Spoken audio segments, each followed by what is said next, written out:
It's Erin with the Little Urban Farm. Today I thought we would talk about some tomato things and also basil. I'm going to be making some of my famous sauce that everybody loves inside. I'm going to try to film that for TikTok, but I thought we could talk about a couple things when it comes to basil and tomatoes today.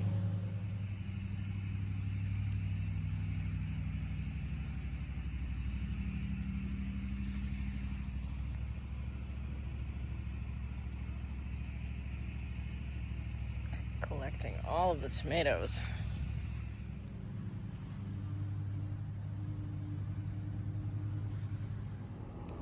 So one of the things I thought I should mention to everybody is this is what can happen when you get a little bit of rain. And down here in South Carolina, we've got a lot of uneven time frames where we'll be really dry, then all of a sudden we'll get some rain. That's what causes this kind of cracking. So these I usually don't pick to take inside unless I pick them right after the rain.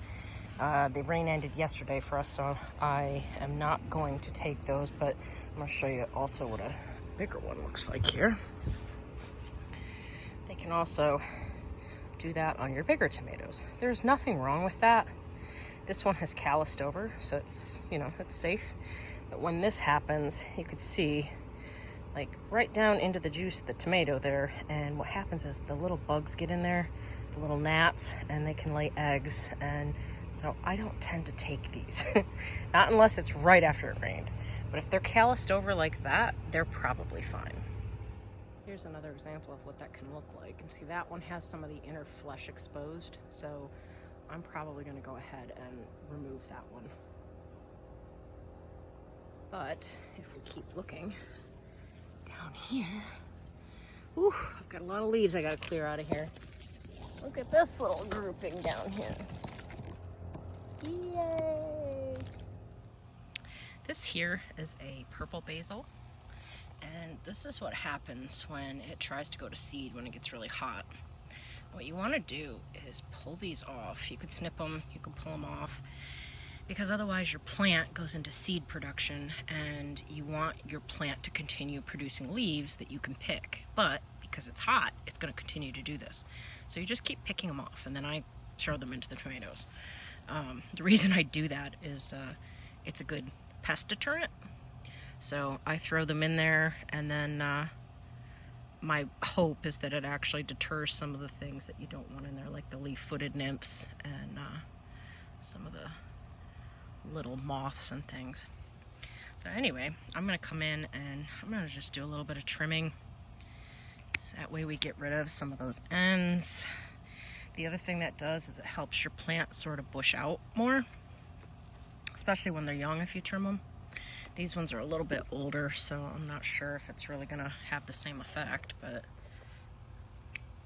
we're going to pick all this for some pesto and tomato sauce. Now here is some of my green basil. This one's looking a little sad over here, so I'm going to take it easy on this one.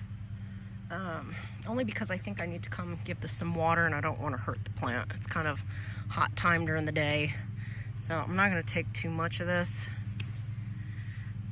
Just check to make sure this one's not going to seed, so it's not in bad shape. I'm also cleaning up some of the foliage of my tomatoes. We get to this point and it starts getting very hot, and they're dying at the bottoms. Some of that leaf spot is always still popping up this time of year because we're muggy. So what I'm doing is I'm just going through, and if there are leaves that are sort of spotted or dying, I'm getting them off my plant. It's also going to give me a little more airflow in here, so it's not a bad thing. This way you're also just getting rid of anything that's, partially dead. You don't need the plant focusing on that. So get it out of there.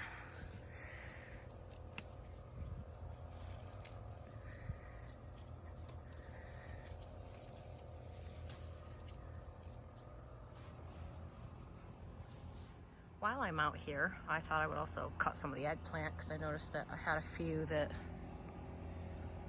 were getting to be a good size, and I wanted to let you guys know that the way that you pick your eggplants isn't always necessarily based on size. You want to pick them while they're still shiny. See that shiny gloss on there?